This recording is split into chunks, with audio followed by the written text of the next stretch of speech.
Hello, hello, hello, hello.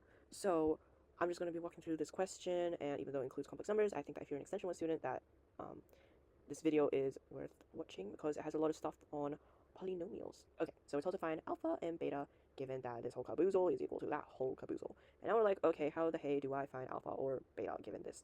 This becomes a whole lot easier if you realize that we have a root that has multiplicity 2. Alpha has a multiplicity of 2.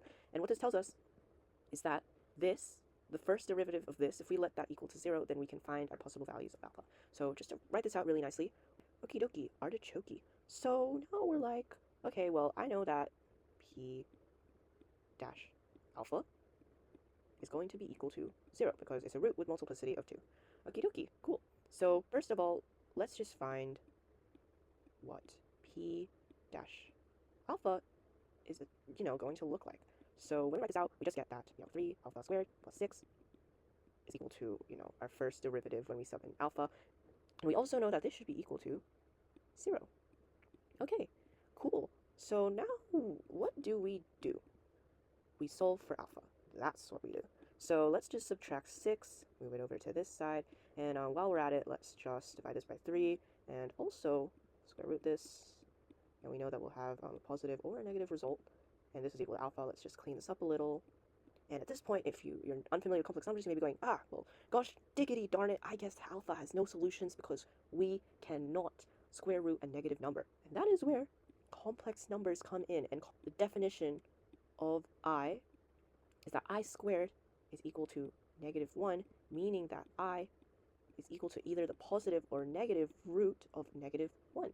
And this helps us out a bunch because that means that we can actually split this 2 up into 2 multiplied by I squared.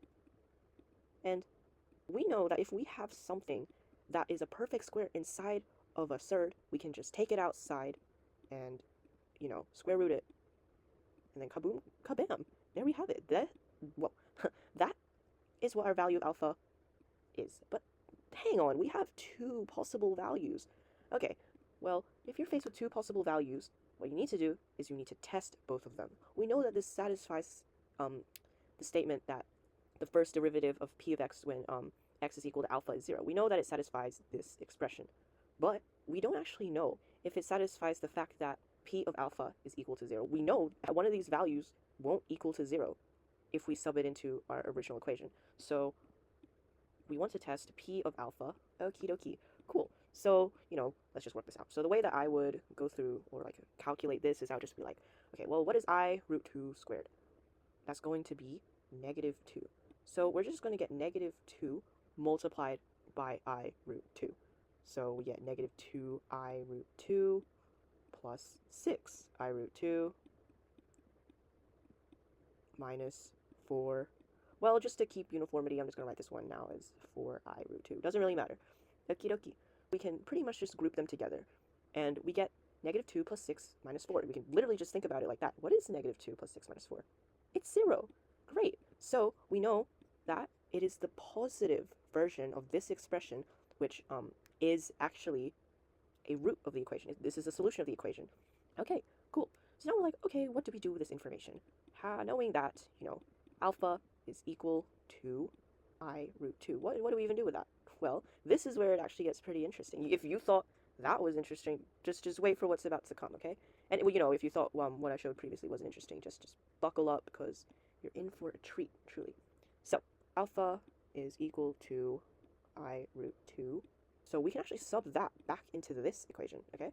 So this just becomes a matter of polynomial division. So I'm going to do the short method of this. I think the short method makes my life a whole bunch easier. So first, let's just expand this. All of this is being multiplied by z minus beta.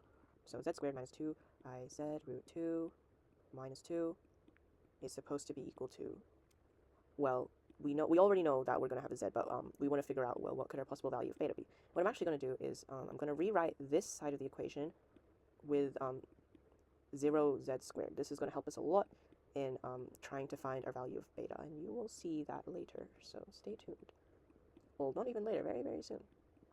Okay, so first of all, let's just think. We have z, and z multiplied by z squared is going to give us z cubed. Cool, that's what we needed for to satisfy our right-hand side, so awesome sauce. And here, we're going to be getting minus 2iz root 2. And we're like, does this line up with this? Oh, wait, sorry. It's minus 2iz squared root 2. But anyways, we're like, does this line up with this? Is this the same as 0? And we're like, no, it's not.